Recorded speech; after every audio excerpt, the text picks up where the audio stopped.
මේ ආර්ථික බිඳවැටීමේ පතුලේ තිබෙන කරුණු අතර අපි දිගින් දිගටම පෙන්වා දෙනු ලැබුවා මහජනයාගේ ධනය කෝටි ප්‍රකෝටි ගණන් මේ හිටපු පාලකයන් සවුන් වටා ගොඩ නැගුණු වලලු විසින් හොරකම් කොට ඇති බව. එනිසා අපි මේවා සරලව කිව්වා. රටක් දුප්පත් වී තිබෙනවා. පාලකයන් පෝසත් වී තිබෙනවා. රට දුප්පත් උනේ කොහොමද කියලා හොයාගන්න පුළුවන් කියලා අපි කිව්වා. පාලකයන් පෝසත් උනේ කොහොමද කියලා හොයාගත්තා. මේක එදා අපි කුඩා කණ්ඩායමක් කිව්වා. ඒක යම් ප්‍රමාණයකින් වැඩිවීමෙන් විවිධ බහුජන සංවිධාන කිව්වා. හැබැයි අද රටක් හැටියට සියලු ජනතාව අද කියමින් ඉන්නවා අපේ රටේ මහජනයාගේ දේපල කෝටි ප්‍රකෝටි ගණන් හොරකම් කරපු පාලකයන්ගෙන් මෙය යලි පවර ගන්න කියලා. ගෝල් ෆේස් පිටිය ඇතුළු රට පුරා තරුණයන් නැගිටලා කියන්නේ මොකක්ද? පාලකයන් ගෙදර යන්න විතරක් නෙවෙයි පාලකයන් හොරකම් කරපු දේපල යලි පවර ගන්න කියලා. ඒ නිසා අපි මීට පෙර මේ කරුණු කිව්වට ඒ තරම් ප්‍රමාණයෙන් මේවා සමාජගත වුණේ නැහැ. ඒ නිසා අපි කල්පනා කරා යලි මේ කරුණු පිළිබඳ විශාල සමාජගත කිරීමක් කරගන්න ඕන කියලා. අපි ඉදිරිපිට තියෙන මේ ෆයිල් මේ තියෙන වංචා දූෂණ තොරතුරු මේවා මේ වංචා දූෂණ කියන මහා සයුරේ කුඩා ප්‍රමාණය. කවුරු හරි අර්ථකථන කරන්න එපා මේ සියල්ල කියලා. මේ සියල්ල නෙවෙයි. අපි ගාවත් තව අමතර තියෙනවා. මේ සියල්ල නෙවෙයි. ඒ වගේම මේ තොරතුරු ලබා දීමේදී අපේ රටේ අදටත් මේ රටේ යහපත් අනාගතයක් ප්‍රාර්ථනා කරන රාජ්‍ය නිලධාරීන් ගණනාවක් ඔවුන්ගේ රැකියාව අනතුරේ තබා ගනිමින් මෙම තොරතුරු අපි වෙත ලබා දුන්නා. අපි කෙරේ විශ්වාසී සහිතව. ඒ වගේම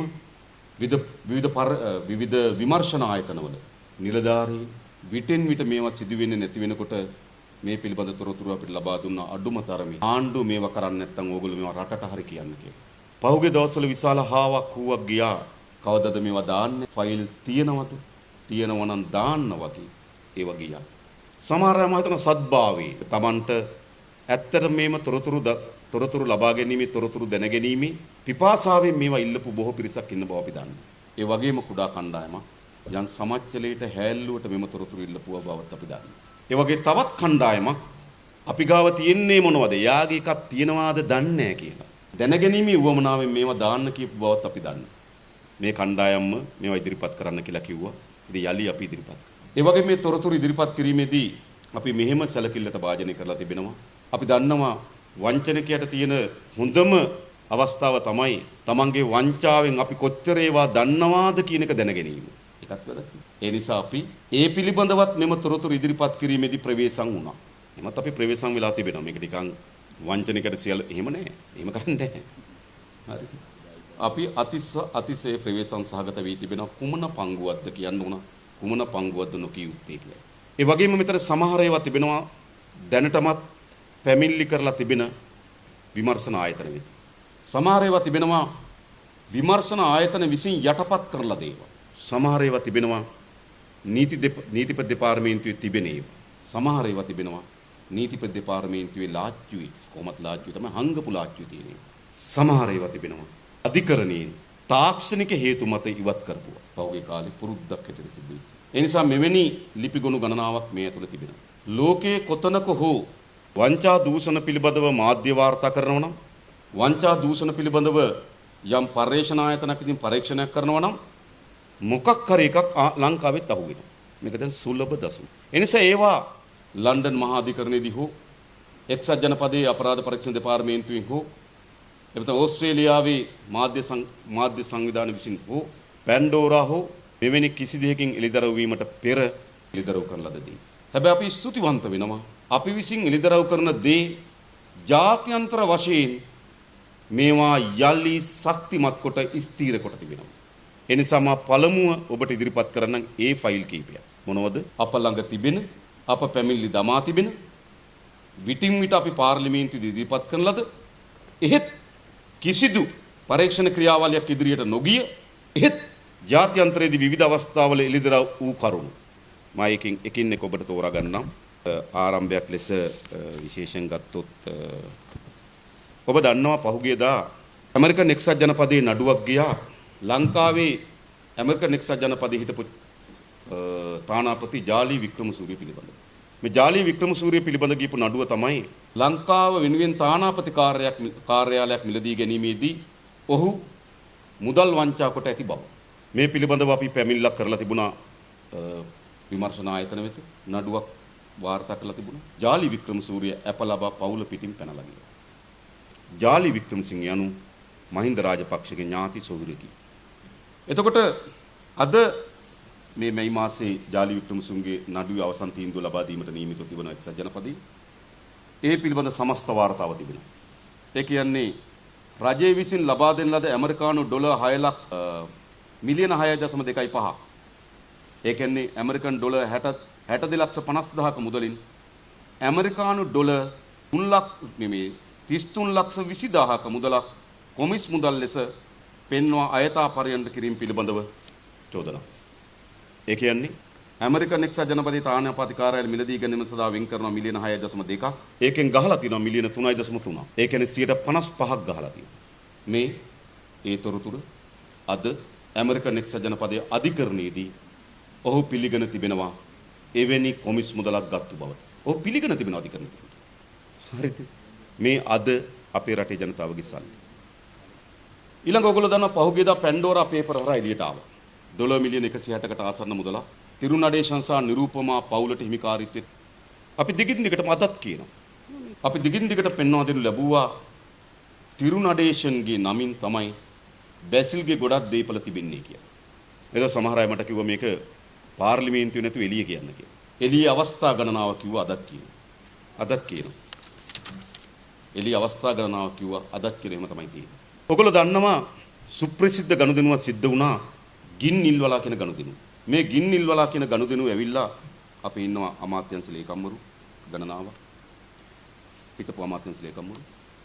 සාමාන්‍යයෙන් අපේ රටේ මැතිවරණයක් වෙලාවකදී මැතිවරණ ප්‍රකාශයට පත් කරාට පස්සේ සියලු අමාත්‍යංශවල මිලදී ගැනීම වියදම් අත්‍යවශ්‍යව හැර සියල්ල නතර කරනවා. එහෙම නාසක පිරිස් මහත්මයා සාමාන්‍යයෙන් නේද? ඒ කියන්නේ මැතිවරණ ප්‍රකාශයට පත් කරාට පස්සේ අත්‍යවශ්‍ය ගනුදෙනු හැර සියල්ල නතර කරනවා.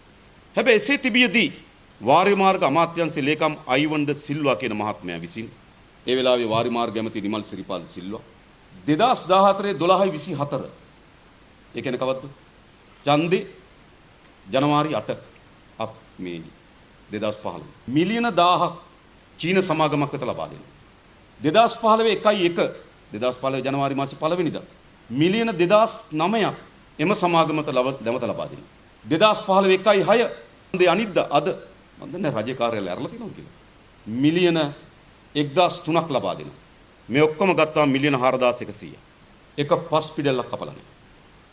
කාටද මේ මුදල් ලබා දුන්නේ? මේ මුදල් ලබා දුන්නේ චයිනා නැෂනල් මර්චර් කියන සමාගම. මේ සමාගමට මේ සල්ලි ලබා දුන්නේ.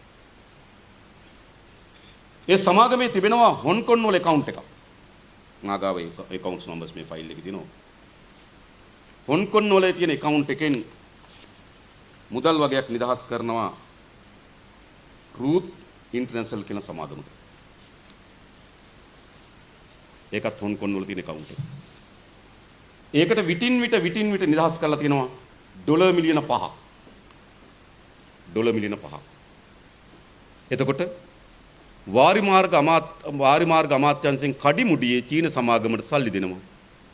එම චීන සමාගම විටින් විට ඩොලර් මිලියන 5ක් රූත් ඉන්ටර්නැෂනල් කියන කම්පැනි එකේ account එකට වමාරු කොට තිබෙනවා. ඒ කම්පැනි කාද? ඒ කම්පැනි එක තිරුනඩේෂන්. ඒ කම්පැනි එකෙන් මෙහි කොල්ලුපිටියේ පිහිටි ශ්‍රී ලංකාවේ බැංකුවක් වෙත සල්ලි යවනවා. ඒ ශ්‍රී ලංකාවේ තියෙන බැංකුවේ ගිණුමෙන් සල්ලි වියදම් කරලා තිබෙනවා මල්වානේ ඉඩම ගන්න. මල්වානේ ඉඩමක් ගන්නවා. ඒ ඉඩම ගන්න කොල්ලුපිටියේ බැංකු ශාඛාවේ මුදල් වියදම් කරනවා. ඒ බැංකු ශාඛාවට රූත් ඉන්ටර්නැෂනල් කියන සමාගම account එකකින් සල්ලි එනවා තිරුනඩේෂන්ගේ. ඒ සමාගමට චීන මර්චන්ට් කම්පැනිෙන් සල්ලි එනවා. චීන මර්චන්ට් කම්පැනියට වාරි මාර්ග අමාත්‍යාංශෙන් කඩිමුඩියේ ඡන්දෙකට උඩ තියාගෙන සල්ලි දෙනවා. මොකද කියන්නේ? මෙන්න මේ ධනය තමයි පැන්ඩෝරා වලින් එළියට එන්නේ. ඊළඟ ඔබලා දන්නවා පහුගිය දවස්වල ලන්ඩන් මහාධිකරණයේ නඩුවක් ගියා එංගලන්තයයි ප්‍රංශයයි ඇමරිකන් එක්සත් ජනපදයේ එකතු වෙලා පරීක්ෂණයක් කරා ප්‍රංශ එයාබස් සමාගම එක් රටවල් වලට එයාබස් මිලදී ගැනීම සඳහා බලපෑම් කරමින් වැඩිපුර මිලදී අරගෙන තියෙනවා කියලා පරීක්ෂණයක් ගියා ජාත්‍යන්තර පරීක්ෂණයක්. ඒ ජාත්‍යන්තර පරීක්ෂණයේ ලන්ඩන් මහාධිකරණ නඩුවක් ගොනු වුණා. මේක අපි මීට පෙර අවස්ථා ගණනාවකදී කිව්වා. මට මතකයි මම එක අවස්ථාවකදී කිව්වා මේ යාබස් මිලදී ගන්න එයා ලංකා අධ්‍යක්ෂ මණ්ඩලය රැස්ුණේ. ඒ කියන්නේ අපිත් ප්‍රංශ බස් සමාගමේ යාබස් අරගෙන ගිවිසුමක් අත්සන් කරනවා. ඒ යාබස් සමාගමෙන් අපි ගිවිසුම අත්සන් කරන්නේ අත්සන් කිරීමේ එකඟතාවයේ එයා ලංකා සමාගමේ අධ්‍යක්ෂක මණ්ඩල රැස්වීම තියන්නේ ඒ තීන්දුවගත් රැස්වීම තියන්නේ චමල්ගේ නිල නිවසේ බත්තරමුල්ලේ. මොකද ඔහුගේ පුතා එම අධ්‍යක්ෂ මණ්ඩලයේ සමාජිකයෙක්. මේකදී එකඟතාවයකට එනවා සාමාන්‍යයෙන් මිලදී ගන්න මාගවතිනික වාර්තා දෙකක්. එකක් ලන්ඩන් මහාධිකරණයේ නඩු වාර්තාව තිබෙනවා. ඊළඟ ගත්තොත් විශේෂයෙන් ගත්තොත් මෙම බස් මිලදී ගැනීම සඳහා එයාබස් මිලදී ගැනීම සංකල්පතාවයක්. ඒ යාබස් තමයි ඒ 330 වර්ගයේ යානා 6ක්, ඒ 350 වර්ගයේ යානා 4ක් සහ ඒ 350 යානා 4ක් කල්බදු ක්‍රමයට ලබා ගන්න. يعني ඒ 350 ගුවන් යානා 4කුත්, ඒ 330 ගුවන් යානා 6කුත්, ඒ 350 ගුවන් යානා 4ක් කල්බදු ක්‍රමයටත් මිලදී ගන්න. ඒ කියන්නේ ගුවන් යානා 14ක්. මේකේ සමස්ත මිලදී ගැනීම ඩොලර් බිලියන 2.2යි. ඩොලර් බිලියන 2.2යි මට බලන්න. ලංකා ඉතිහාසයේම සිදු වී තිබෙන විශාලතම මිලදී ගැනීම. සාමාන්‍ය විශාලතම ඉදිකිරීම තිබුණේ හම්බන්තොට වරාය ඩොලර් බිලියන 1.3යි. ඒක තමයි ලොකුම ටෙන්ඩර්. ලංකාවේ ලොකුම මිලදී ගැනීම තමයි මේ අය බස් ගනුදෙනු. මේ මිලදී ගැනීම සඳහා මම කලින් කිව්වා අධ්‍යක්ෂ මණ්ඩල රැස් වෙන්නේ කතානායකවරයාගේ නිල නිවසේදී. මේ මිලදී ගැනීමේදී එකඟතාවයකට එනවා මේ විදිහට. ඒ 330 යානාව සැපීමට පසුව ඩොලර් මිලියනය බැගින්ද ඒ 350 යානාක් සැපීමට පසු ඩොලර් මිලියන 1.6 බැගින්ද කල්බදු ක්‍රමයට ගන්නා යානා 4ට ඩොලර් ලක්ෂ 3 බැගින්ද කප්පම් ගෙවන්න එකඟතාවය. ඔක්කොම ගත්තාම ඩොලර් මිලියන 16.1ක්. මේ එළියට කොහෙද? අපි මෙහෙ කිව්වා නැවත කිව්වා මේ සියලු තොරතුරු අද ලන්ඩන් මහාධිකරණ. ඊට පස්සේ මෙම පරීක්ෂණය යනකොට මේ ඩොලර් මිලියන 16ම ලැබුණේ නැහැ. මොකද ආණ්ඩුව පෙරළුණා. ඩොලර් මිලියන 2ක අත්තිකාර මුදල් ලබා දී තිබුණා. ඒ ඩොලර් මිලියන 2 අත්තිකාර මුදල බ්‍රූනායි වල පිහිටි ඒ වෙනකොට එයා ලංකාවේ ප්‍රධාන විධායක නිලධාරී කපිල චන්ද්‍රසේනගේ බිරිඳගේ account එකට ඒ ඩොලර් මිලියන 2 ගිහින් තිබෙනවා බ්‍රූනායි වල. ඒ බ්‍රූනායි වල ඩොලර් මිලියන 2 ඕස්ට්‍රේලියාවේ account එකකට මාරු කරනවා. ඕස්ට්‍රේලියාවේ account එකෙන් යම් මුදල් ප්‍රමාණයක් ලංකාවේ ගිණුම් 3කට එනවා. ඒකෙන් එක ගිණුමක් තමයි නිමල් පෙරේරාගේ ගිණුම. ඊයේත් මම ඉගෙන කියන පසු නිමල් පෙරේරාගේ account. මේ දණී ඒ විතරක් නෙවෙයි. ඔයගොල්ලෝ මතකාර දින 52 ආණ්ඩුවක් හැදුනා. මොකද කපිල චන්ද්‍රසේන ආණ්ඩුව බිඳ වැටෙනට පස්සේ ගියා. ඊට පස්සේ ආවේ සුරේන් රත්වත්ති. එයාගෙන මම වෙනම කියන්නේ. ඊට පස්සේ මොකද සිදුවේ? ඊට පස්සේ සිද්ධ වුණු දේ තමයි අර දින 52 ආණ්ඩුවේදී යලි මහින්ද රාජපක්ෂ මේ කපිල චන්ද්‍රසේනව ගෙනල්ලා ප්‍රධාන විධායක නිලධාරී කරා. මොකද මේ තියෙන ලිංගතුම බැඳීම ඥාතිත්වේ. දින 52 කෙටි කාලෙටත් එයා ලංකාවට දෙමිමියා. එයාගේ කවුන්සල් තමයි මේ සල්ලි. මේ තමයි අපේ රටේ ලන්ඩන් වලදී එළිදර වුණු පංචාව පිළිබඳ කරුණු. ඒ වගේම තවත් දීර්ඝ පරීක්ෂණයක් ගියා මේ එයාබස් නැවත විශාල පරීක්ෂණයක් විශාල උත්සාහයක් දරුවා යහපාලන කියන ආණ්ඩුව මෙම එයාබස් ගිවිසුම කැන්සල් කරන්න. මිලදී ගත්ත ඒගොල්ලෝ කිව්වා මේක අපිට බරයි. මේක දරා ගන්න බෑ. මේක කැන්සල් කරන්න ඕන කිව්වා. කැන්සල් කරන්න කිව්වා. කැන්සල් කිරීම සඳහා ඩොලර් මිලියන 115ක් ගෙවලා තියෙනවා. ඩොලර් මිලියන 115. ආසන්න වශයෙන් ගත්තොත් තෙල් නැවුම් 4ක්. මාසෙකට තියෙන. දැන් අපි ප්‍රශ්නේ. කැන්සල් කරන්න. කිසිදු කැබිනට් මණ්ඩලයේ අනුමැතියක් නැහැ. ඒ කැන්සල් කරන්න. සුරේන් රත්වත්ත ඒ වෙලාවේ සමාගමත් එක්ක සාකච්ඡා කරන ගමන් SMS පණිවිඩයක් යවනවා. මෙන්න මේ කොන්දේසි වලට එකඟතාවය ඇවිල්ලා තිබෙනවා මොකද කරන්න කියලා. චරිත රත්වත්ත. එතරින් ආපහු SMS පණිවිඩෙනවා do it ඔච්චරයි. ඔන්න රටේ ගනුදෙනු සිද්ධ වෙච්ච ඉතින්. එතන ඩොලර් මිලියන 115ක්. ඒකේ සමස්ත විස්තරයද අප සතුව තිබෙනවා. ඒ වගේම ඔබ දන්නවා ඊයේ දිනේදී ඔබ දන්නවා ඕස්ට්‍රේලියාවේ ඖෂධ සමාගමක් වෙත හම්බන්තොට වරායේ හම්බන්තොට මහරෝහලේ වෛද්‍ය උපකරණ සහ යටිතල පහසුකම් ලබා දීම වෙනුවෙන් ඩොලර් මිලියන 15යි ගණනක් ඒ සමාගම අරන් තිබෙනවා. හැබැයි ඒව නිසි පරිදි යොදවා නැති බව පරීක්ෂණයක් මාධ්‍යවේදීන් විසින් දරුවක් කරා. ඊට පෙර අපේ වසන්ත සමරසිංහ සහෝදරයා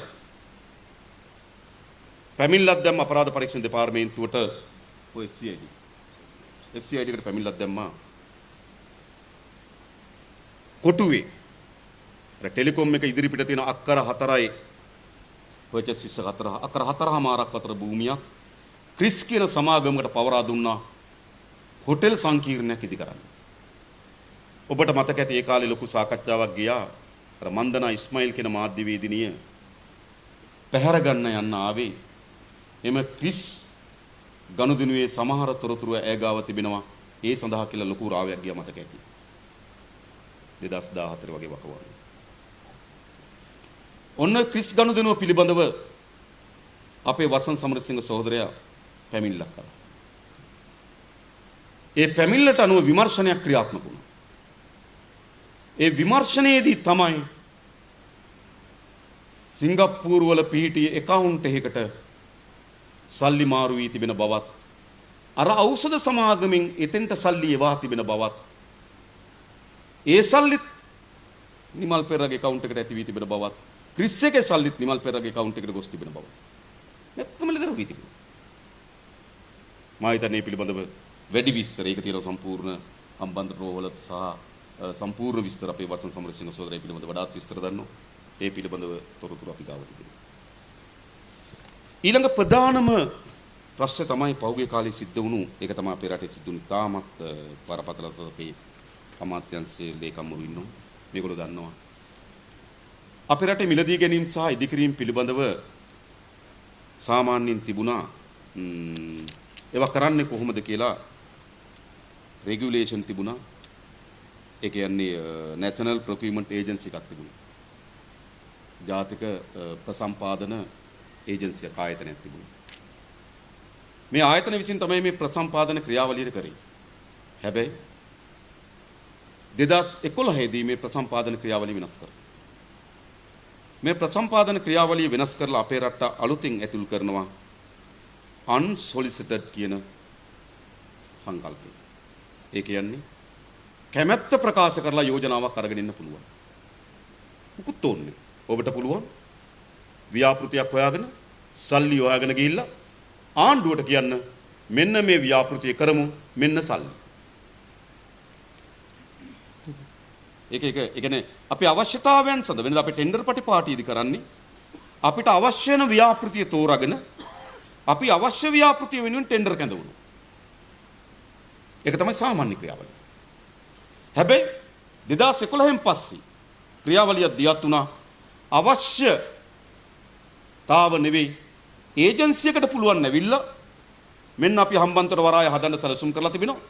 මෙන්න යන මුදල, මෙන්න අපි යන මුදල හොයාගන්න ආකාරය, මෙන්න ඇස්තමේන්තු මුදල කියලා ඉල්ලීමක් කරන්න පුළුවන්. අපේ රටේ ගොඩාක් ව්‍යාපෘති අපි හදන ලද ජාතික ආර්ථික සැලැස්මකට අනුව සිදුවෙච්ච ඒවා නොවේ. 2011න් පස්සේ සිදු ගොඩාක් ව්‍යාපෘති 90ක් ව්‍යාපෘති මේ විදිහට කැමැත්ත ප්‍රකාශ කිරීම හරහා ඇති කරලද ව්‍යාපෘති. ඒවා අපිට ඵලදායීතාවයක් තිබෙනවද? ඒවා අපිට ඒ වියදම හරිද කියලාවත් පරීක්ෂණයක් කරන්නේ නැහැ. ඒ සඳහා ස්ටෑන්ඩින් කැබිනට් අපොයින්ට්මන්ට් රිවිව් කමිටි එකක් පත් කරා අමාත්‍යංශ ලේකම්වරුන් 7 දෙනෙක්. ඒ 7 දෙනාත් එක තමයි මේ සාකච්ඡාව යන්නේ. පහුගිය කාලෙ වෙනකොට ඒ ආයතන ඒ සඳහා ඇවිල්ලා තිබුණා යෝජනා 298ක්. මේ යෝජනා 298න් යෝජනා 62ක් අනුමත කරා. අනිත් ඒවා ප්‍රතික්ෂේප කරා. එයි ඔවුන් බලන මේ සක්්‍යතාවයෙන් යුතුද? මේක අපිට අවශ්‍ය ව්‍යාපෘතියක්ද? මා කියන්නේ මිලදී ගැනීමේ ක්‍රමවේදයකට නරකම නැහැ. ටෙන්ඩර් පටිපාටි පිළිබඳව අපිට චෝදනාවක් තිබෙනවා. හැබැයි අපිට පුළුවන් සත්භාවයෙන් නම් අපි කරන්නේ. ඉතින් කෙනෙක් ගෙනල්ලා රයිට් ඔයාගේ ඉන්නේ මොකද්ද? හොඳද? පොලි අනුපාතික කොහොමද? අපිට සක්්‍යතා අධ්‍යයන පරිසර අධ්‍යයන වාර්තා කොහොමද? මේකේ ප්‍රතිඵලදායකය තියෙනවද කියලා අපි සාකච්ඡා කරලා එකඟතාවයකට එන එක. සත්භාවයෙන්. නරක ව්‍යාපෘතියකුත් නෙවෙයි. හැබැයි මොකද සිදුවී තිබෙන්නේ?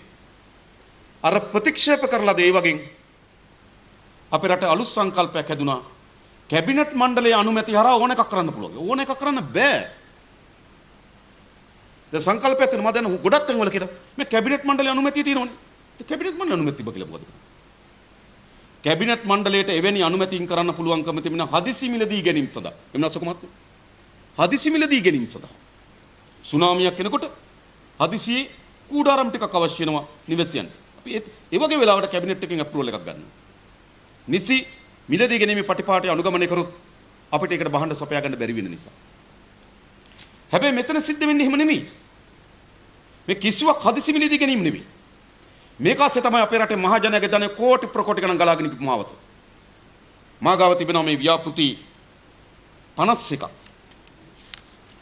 මේ ව්‍යාපෘති 51ම ඒ විදිහට ආපු ව්‍යාපෘති. මම උදාහරණයකට කිව්වොත් නැගෙනහිර දුම්රිය මාර්ගය නැවත ගොඩනැගීම. ඕස්ට්‍රේලියාවේ යුනික්‍රෙඩිට් බැංකුව යුරෝ මිලියන 9.8යි. ඒකත් ඒ විදිහට කැබිනට් එකෙන් අනුමත කළ දීපු එක. දුම්රිය බලවේග කට්ටල 13ක් මිලදී ගැනීම. ඩොලර් මිලියන 102යි. ඒකත් ඒ විදිහට දීපු එක. මාතර කතරගම දුම්රිය මාර්ගයේ මාතර බෙලියත්ත කොට සිදු කිරීම. ඩොලර් මිලියන 278යි. ඒකත් ඒ විදිහට දීපු එක. ආපදා කළමනාකරණ හදිසි ප්‍රතිචාර ප්‍රවර්ධන කිරීමේ වැඩසටහන. අය කමක් නැහැ කිව්වේ. ආපදා කළමනාකරණ ආපදාව. කිරිදෙනු නානයන කිරීම. ඒකත් එහෙම. හදිසි පැටව ගහයි දන්න ඊට කලින් කියන. ඩොලර් මිලියන 12.9. ඒක වෙනම වාර්තාවක් තියෙනවා. මේ කිරිදෙනු අරගෙන මොකද්ද මේ කියලා වෙනම ෆයිල් එකක් තියෙනවා. පුත්තලම ගල්ලංගුරු බලාගාරයේ 1 2 3 ආදියද ඩොලර් මිලියන 1346යි. ඒ ඔක්කොම එහෙම සිද්ධ වුණා. මේ සමස්තය කොට. මේ සමස්ත එකතුව ඩොලර් මිලියන 7918යි. යුරෝ මිලියන 455යි. පවුන්ඩ් මිලියන 45යි. ඒ ඩොලර් මිලියන 8000කට ආසන්න ප්‍රමාණයක්. පවුන්ඩ් මිලියන 45කට ආසන්න ප්‍රමාණයක්. යුරෝ මිලියන 455කට ආසන්න ප්‍රමාණයක්. මෙන්න මේ විදිහට තමයි ගනුදෙනු සිදු වී තිබෙන්නේ. විගණන දෙපාර්තමේන්තුව විසින් එක ගනුදෙනුවක් ඒ පිළිබඳ අධ්‍යයනය කරලා තිබුණා කටුනායක හයිවේ එක. කටුනායක හයිවේ එකට 2003 දී ඉංජිනේරු සැලැස්ම හැදුවා. නමුත් ඒක අතරමඟ නතර වුණා. 2008 දී මේ විදියට ප්‍රදානය කරා. 2003 දී ඉංජිනේරු සැලැස්මේ වියදමට අනුව 437යි. 4 ගුණයකටත් වඩා වැඩි ප්‍රමාණයකින් වැඩි වුණා 2008 වෙනකොට. සාමාන්‍යයෙන් 2003 ඉඳන් 2008 වෙනකොට සාමාන්‍යයෙන් වැඩි විය හැකි උපරිමුණු දෙගුණයකි අවුරුදු 5ක. සාමාන්‍ය දෙයක්. මේ කාලේ නම් වෙනස් නේ උද්දමනේ උඩ නේද? නම් සාමාන්‍ය ගත්තොත් අවුරුදු 5කට දෙගුණයක් වැඩි වෙන්නේ නැහැ. හැබැයි අපි හදපු සැලැස්මත් එක්ක අපේ ඉංජිනේරුවන් දේශීය සැලසුම්කරුවන් විසින් සකස් කරපු මිල එක්ක සංසන්දනය කරලා බලනකොට 437ක වැඩිවීමක් තියෙනවා 2018 කටුනායක හයිවේ එක දෙනකොට. ඒක වෙන්න බෑ. ඒ කියන්නේ මොකද්ද? ඒකෙන් හරි අඩකට වඩා මුදල් අපතේ ගලාගෙන ගොස් තිබෙනවා. එනිසා ඒ පිළිබඳව මම කියන්නේ හැදුවේ මේක තමයි බරපතලම ප්‍රශ්නේ. ඩොලර් මිලියන 7900 ගන්නකුත් යුරෝ මිලියන 455කුත් පවුන් මිලියන 45කුත් මේ විදිහට ගනුදෙනු කරලා තිබෙනවා. එතකොට මේක තමයි ප්‍රධානම මා දැන්ට එළිදරව් වෙමින් තිබෙන බරපතල කරුණු ටික. හැබැයි මෙතනදීලා ෆයිල් ගණනාවක් මීටත් වඩා වැඩි ඒවා තිබෙනවා. මා මේ කලින්ම කිව්වේ ජාත්‍යන්තරේ ඊට අමතරව තව ජාත්‍යන්තර එකක් එළිදර වුණා මේතකදී. සුබේරු කියන ඇමරිකන් එක්සත් ජනපදයේ CIA නියෝජිතය අත්අඩංගුවට ගත්තා. ඔහු ඩොලර් මිලියන 12 ගණනක් උපයාගත්තේ කොහොමද කියලා උට පැහැදිලි කරන්න බැරුව. ඔහු දැන් අවුරුදු 12කට හිරේ ඉන්නේ. ඇමරිකන් එක්සත් ජනපදයේ CIA නියෝජිතය අවුරුදු 12කට හිරේ ඉන්නවා.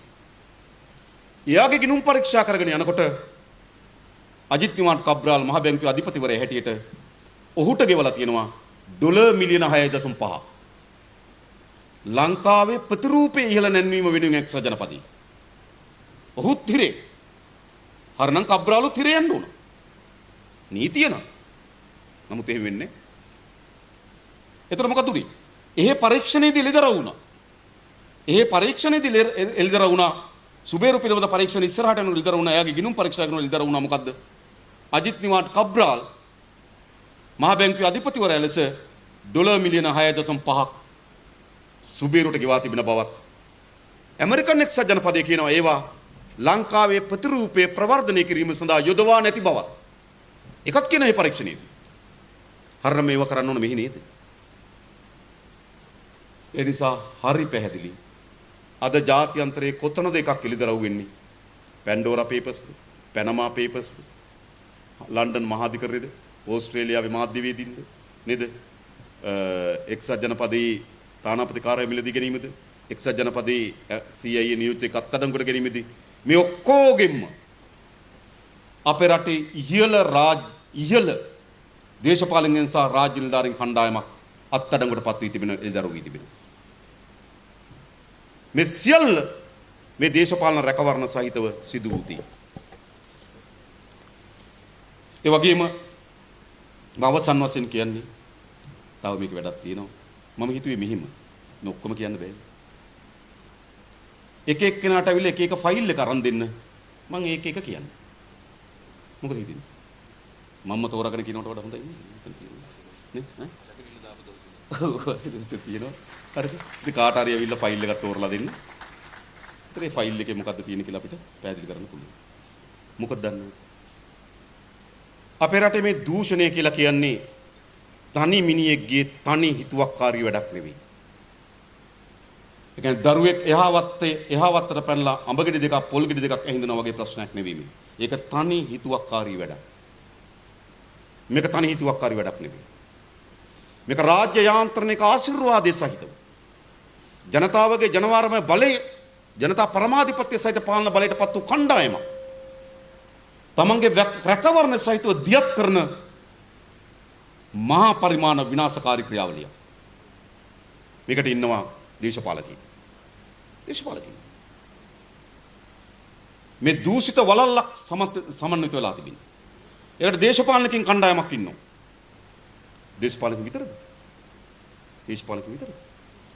ඒකට ව්‍යාපාරික වලල්ලක් ඉන්නවා. මෙතන තියෙනවා. සීනි බදු වංචාව තියෙනවා. ව්‍යාපාරිකව වැඩ බදු වංචා තියෙනවා. ව්‍යාපාරිකයන් හෝ රේගු බදු වංචා තියෙනවා. ව්‍යාපාරිකයන් හෝ ඒත් දේශපාලන වලල්ලක් වගේම ව්‍යාපාරි ඉතාමත් මා කියන්නේ අපේ රටේ කර්මාන්ත කරන අපේ රටේ නිෂ්පාදනය කරන ව්‍යාපාරිකයන් මේ ඩීල් කරුවන් 14ක් ඉන්නවා. ඩීල් කරුවන් 14ක්. එතකොට මේ වලල්ලේ එක පුරුක.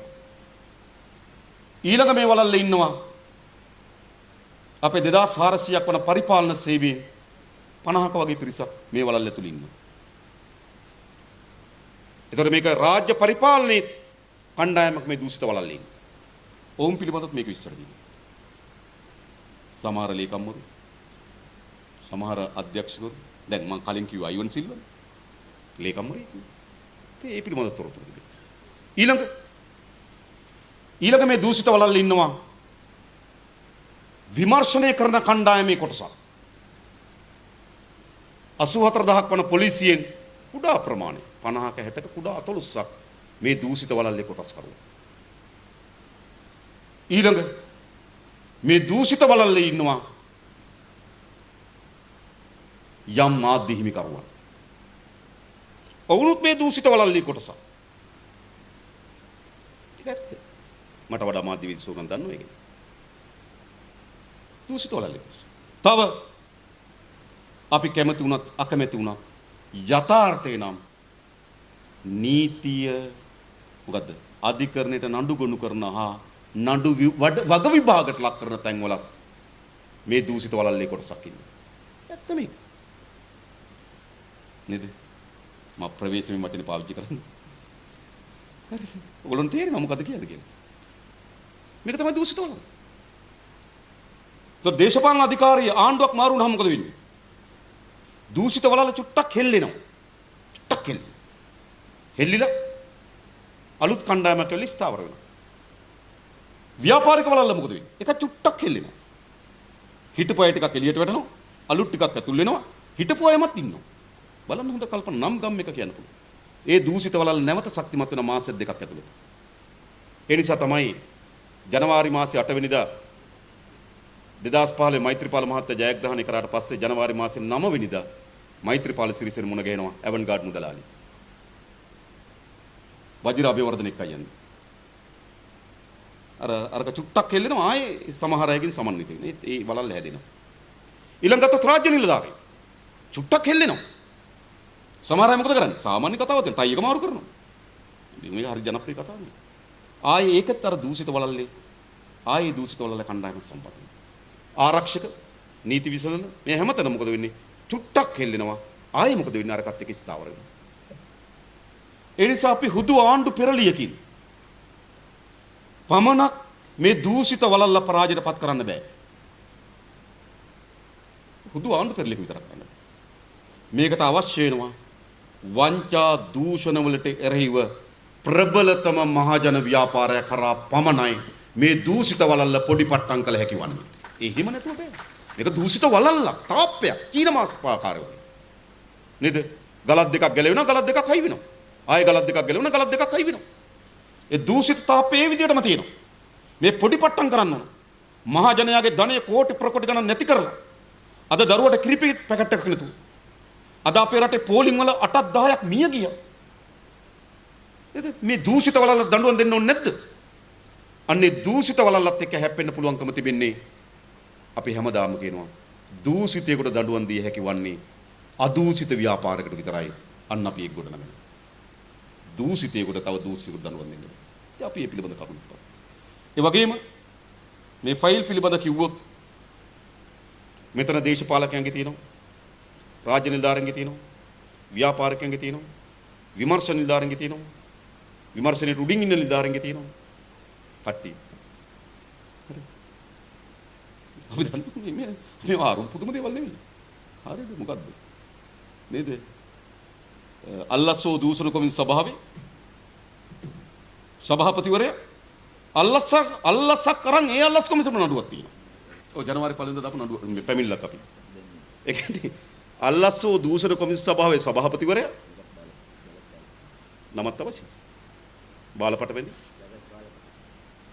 ඔහු වාහනයක් එකලස් කිරීමේ එක නිදහස් කිරීම වෙනුවෙන් ඔහු වාහනයක් පගාවට අරගෙන ඒක පිළිබඳ නඩුවක් ඔහුට තියෙන පැමිණිල්ලක් ඒකේ අල්ලස් කොමිසම. වටකල සහෝදරය අපේ සුනිල් හඳුරු සහෝදරය පැමිණිල්ල දෙන්නේ. ඉතින් මෙහෙමයි වෙලා තියෙන්නේ. හරිද? ඒ නිසා අපේ රට මේ දූෂණයේ වංචාවේ ගොදුරක් බවට පත් වෙච්ච අහිංසක දූපතක්. ඒ නිසා මේකට විරුද්ධව අපි හැප්පෙන්න ඕනේ.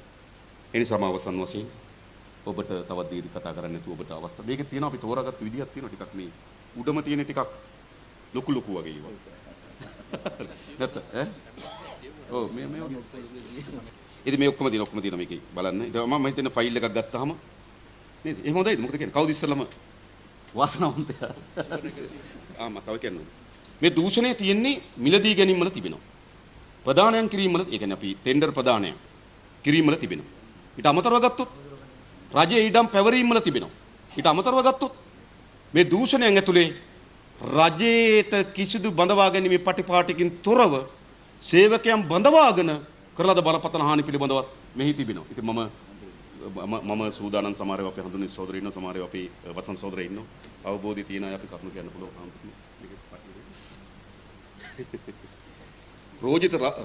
යෝසිත රාජපක්ෂගේ ඉඩම් ලැයිස්තුව අපි හඳුනනවා. ඉතින් සිරිබෝපුර කැලය ඔප්පු අංක 41.29 ඉඩම් ප්‍රමාණය හෙක්ටයාර 0.05යි රුපියල් මිලියන 1.6යි මිලදී ගත්තු විට. ඒ වගේම සිරිබෝපුර කැලය ඔප්පු අංක 41.30 රුපියල් මිලියන 1.6කට ගත්තු මිල. දන්නවද ඉඩම් ඔප්පු ලියනකොට නේද? සිරිබෝපුර කැලය ඔප්පු අංක 41.32 මිලියන 1.6 ඉඩම. ඕබි ට්‍රක් රථය රුපියල් මිලියන 80යි. බත්තර මුල්ල ලිපිනේ CSN නාලිකාව පිහිටි ගොඩනැගිල්ල රුපියල් මිලියන 200යි. PV 77යි 114 යටතේ සමාගම් රෙජිස්ට්‍රාර් කාර්යාලය ලියාපදිංචි කර ඇති 336 ඩෙන්සිල් කොබ්බෑකඩ මාත බත්තර මුල්ල ලිපිනේ 8 කාල්ටන් ස්පෝර්ට්ස් නෙට්වර්ක් ආයතනයේ සතු සියලුම චංචල හා නිශ්චල දීපල හා විකාශන කර සඳහා භාවිත කරන සංඛ්‍යාත මිලියන 235යි. නීතිඥ ප්‍රසිද්ධ නොතාරිස් DSB පෙරරා විසින් ලියා සහතික කරන ලද ඔප්පු අංක 22.85 දරන 219 ඇලයිරා 0.1 ස්ටැන්ලි තිලක රත්න මාවත නොගේගොඩ ලිපිනේ පිහිටි ඉඩම් කෑල්ල මිලියන 138යි. 2014 2 වන දින මිලදීගෙන ඇති ඔප්පු අංක 41.07 දරන හම්බන්තොට දිස්ත්‍රික්කයේ මාගම්පොත්ත ප්‍රාදේශීය ලේකම් කාර්යාලයේ සාලිපුර ග්‍රාම සේවා වසමේ සිරිගෝපුර කැලේ නැමැති රුපියල් මිලියන 1.6ක් වටිනා ඉඩම 2014 5 11 වන දින මිලදී ගනු ලැබූ 41.33 දරන හම්බන්තොට දිස්ත්‍රික්කයේ ඉඩම තැන තියෙනවා හම්බන්තොට ප්‍රාදේශීය ලේකම් කාර්යාලයේ මාවඩම ග්‍රාම සේවා වසමේ සියඹලා ගත කොටුව සියඹලා වන්දම ඉඩමේ රුපියල් මිලියන 2ක් වටිනා ඉඩම. ඉතින් මේ තියෙන ඉඩම් ලැයිස්තු තියෙන සම්පූර්ණ මම හිතන්නේ 31ක් වගේ තියෙන ස්ථාන කීපයක ඔහුගේ නමින් සහ ඔහුගේ ආච්චිගේ නමින් ඉඳලා. හරි එතකොට ඒක ඇත්තටම මේක තව අමතර වශයෙන් තියෙනවා මේ කාල්ටන් නෙට්වර්ක් සමාගම සම්බන්ධ කරපු සමස්ත පරීක්ෂණේ වාර්තාව තිබෙනවා. එතකොට මේක ඉඩම නාගරික සංවර්ධන අධිකාරියට අයිති ඉඩමක්. මේ ඉඩම නාගරික සංවර්ධන අධිකාරියෙන් පවරා දෙනු ලැබුවේ රාජපක්ෂ පදනමට. රාජපක්ෂ පදනම පුණ්‍ය ආයතනයක් හැටියට තමයි ලියාපදිංචි කරලා තිබුණේ. ඒතර පුණ්‍ය ආයතනක ඉඩම් කොහොමද පුණ්‍ය ආයතනයක් වෙනුවෙන් ඒකත් වැරදි. හොඳේ නාගරික සංවර්ධන අධිකාරී ඉඩම් රාජපක්ෂ පවුලට බත්තර මුල්ල ඔයගොල්ලෝ දන්නවා පරිසර අමාත්‍යාංශයේ තියෙන තැන නේද? ඒ ඉඩම පවරා දුන්නා පුණ්‍ය කටයුතු සඳහා රාජපක්ෂ පදනම. ඒ පුණ්‍ය කටයුතු සඳහා ලබා දීපු ඉඩම අන්තිමේදී මොකද වෙන්නේ? ඒකේ තමයි කාල්ටන් ටීවී නාලිකාව නේද? CSN කියන ටීවී නාලිකාව ආරම්භ කරන්නේ. ඒකේ ඉඩමේ වටිනාකම එතන මිලියන 200ට වඩා ඉක්මව යනවා. මේව තමයි රජයේ දීපල පාවිච්චි කළේ. ඉතින් මේ පිළිබඳව පරීක්ෂණ වාර්තාව සම්පූර්ණ තිබෙනවා. ඒ වගේම CSN නාලිකාව ඉදිකිරීම සඳහා CSN නාලිකාව ආරම්භ කිරීම සඳහා දරලද වියදම් කොහෙද? ඒ වියදම් උපයාගත්තේ කොහොමද? උපයා ගන්න සමත් වුණාද නැද්ද කියන කරුණු පිළිබඳව මේකේ සමස්ත වාර්තාවක් තිබෙනවා. ඒ නිසා මේක හරි පැහැදිලි මුදල් විසුද්ධිකරණ පනත යටතේ නඩු පවරන්න පුළුවන්. ඒ නිසා ඒ පිළිබඳව තමයි ඒ ෆයිල් එකේ තියෙන තොරතුරු තිබෙන්නේ. කඩියන්නේ කාටවත්. සුවාදීන පුරවැසියෙක් වශයෙන් සුවාදීන ඔබතුමාලට තමයි ඡන්දෙ දුන්නේ. කළුතරෙන් හොයන්න කමන්ත මම පක්ෂයට එනු කරේ ওই ජයන්ත සමරවීට රුපියල් 100 පෙට්‍රල් ගහන්න දුන්නේ මම. මොකද්ද ප්‍රශ්නේ මම? ඒකනේ මම දැල්ලට ඡන්දෙ දුන්නේ වෙනකම් ඔබතුමාලට. මම මේක දැම්මේ ඔබතුමා අපහසුතාවය කරලා කරන්නේ. මේ වෙලාවේ තමයි රටට හොඳම දේ. මේ ටික අරගෙන සල්ලි අරන් දෙන්න. අපි රාජපක්ෂලාට විරුද්ධව දේශපාලන පාර්ලිමේන්තුවේ හොඳම කෙනා. ඉතින් ඒක මේ බලතහක මේ මගේ මම කවුද කියලා හොයලා බලතහක. හරි ඔබතුමාගේ බලතහක මම ෆයිල් එකක් අරන් දෙන්න. නෑ නෑ. මේක ගත්තා. තව එකක් දෙන්න. හරියට. හරි දෙන්න. එන්නද? මම මේ සත්භාවයෙන් කරන්නේ. හොඳයි අනිවාර්යයෙන්. සත්භාවයෙන්. රයිට්. සත්භාවයෙන්. බොහොම ස්තුතියි. ඔබතුමාට තමයි පාර්ලිමේන්තුවේ ගරු කරන මන්ත්‍රීවරයෙක් වශයෙන් මම හරි. හරි මේක ඇවිල්ලා මේ ඉස්සෙල්ලා අපේ කවුද නාමල් අරන් දුන්නේ තින් නාමල්ගේ මිත්‍රයා බැසිල්ගේ ෆයිල් එක. හරිද? කොහොමද වැඩිපුර පැනලා දාලා දිනව? මේකේ තියෙන්නේ